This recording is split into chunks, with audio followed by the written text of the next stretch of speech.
এক বা দুইবার না, তিনি সাতবার সংসদ সদস্য হয়েছেন। তৃতীয়, চতুর্থ, পঞ্চম, ষষ্ঠ, সপ্তম, অষ্টম ও 13তম সংসদ নির্বাচনে তাকে কেউ হারাতে পারেনি। সংসদের আগিনাটা মেজর হাফিজ তার হাতের তালুর মতোই ছিলেন, তাই স্পিকার হিসেবে তাকে যোগ্য মনে করা হয়েছে। জাতীয় দলের ফুটবলার থেকে হয়েছিলেন সেনা কর্মকর্তা, সেখান থেকে হন বিএনপির শীর্ষ নেতা, এখন তিনি জাতীয় সংসদের স্পিকার। এক জীবনে মেজর হাফিজ যা যা অর্জন করেছেন তার অর্ধেক অর্জনও অনেকের স্বপ্ন। তার সবচেয়ে গর্বের পরিচয় হলো তিনি একজন বীর বিক্রম। 1971 সালের 30 মার্চ যশোর ক্যান্টনমেন্টে প্রথম ইস্ট বেঙ্গলের তরুণ অফিসার হিসেবে তিনি পাকিস্তানি বাহিনীর বিরুদ্ধে বিদ্রোহ করেন। তারপর তো রণাঙ্গনে পাকিস্তান সেনাবাহিনীর ত্রাসের কারণ হয়েছিলেন। অনেকেই জানে না, মেজর হাফিজ 1964 থেকে 66 সালে 100 ও 200 মিটার দৌড়ে পূর্ব পাকিস্তানের দ্রুততম মানব ছিলেন। স্বাধীন দেশে জিয়াউর রহমানের আমলে রাজনীতিতে যুক্ত হন। তিনি একবার ছিলেন পূর্ণমন্ত্রী, আরেকবার ছিলেন প্রতিমন্ত্রী। অভিজ্ঞতা আর অর্জনের 16 আনা পূর্ণ করা মেজর হাফিজ সম্পর্কে আরও কিছু জেনে নিন। মেজর হাফিজ তার আত্মত্যাগের জন্য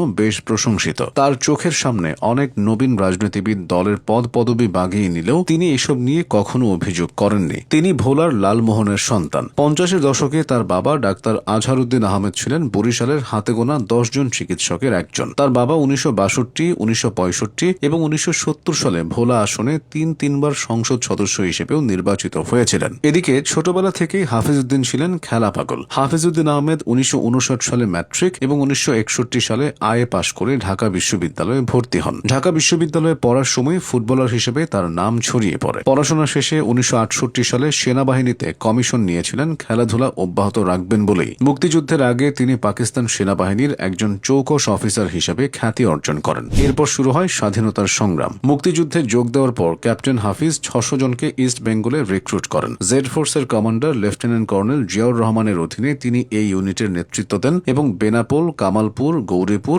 ধলই, বিওপি, কানাইঘাট এবং অন্যান্য পর্যুদস্ত করেন হানাদার বাহিনীকে। দুঃসাহসিকতা ও বীরত্ব প্রদর্শনের জন্য বাংলাদেশ সরকার তাকে বীর বিক্রম উপাধিতে ভূষিত করে। হাফিজউদ্দিন আহমেদ সেনাবাহিনী থেকে অবসরের পর 1986 সালে জাতীয় পার্টির মাধ্যমে রাজনীতিতে আসেন। 1986 সালের তৃতীয় এবং 1988 সালের চতুর্থ জাতীয় সংসদ নির্বাচনে তিনি জাতীয় পার্টির মনোনয়নে ভোলা 3 লালমোহন তজুমুদ্দিন আসন থেকে সংসদ সদস্য নির্বাচিত হন। এরপর 1991 সালের পঞ্চম জাতীয় সংসদ নির্বাচনে একই আসন থেকে স্বতন্ত্র প্রার্থী হিসেবে সংসদ সদস্য নির্বাচিত হয়ে মেজর হাফিজ বিএনপিতে যোগ দেন। পরবর্তীতে 1996 সালের ফেব্রুয়ারি ও জুন মাসের 2 নির্বাচনে বিএনপির মনোনয়নে তিনি সংসদ সদস্য নির্বাচিত হন। এরপর তিনি 2বার মন্ত্রী হিসেবে দায়িত্ব পালন করেছেন। মেজর হাফিজ ছিলেন প্রেসিডেন্ট জিয়াউর রহমানের অত্যন্ত স্নেহভাজন। খালেদা জিয়ার দ্বিতীয় মন্ত্রিসভায় তিনি পানি সম্পদ মন্ত্রী হিসেবে দায়িত্ব পালন করেছেন। রাজনৈতিক পরিচয়ের বাইরে তাকে শুধুমাত্র ফুটবলার হিসেবেও পরিচয় করিয়ে দেওয়া যায়। স্বাধীনতার পর ঢাকার মাঠে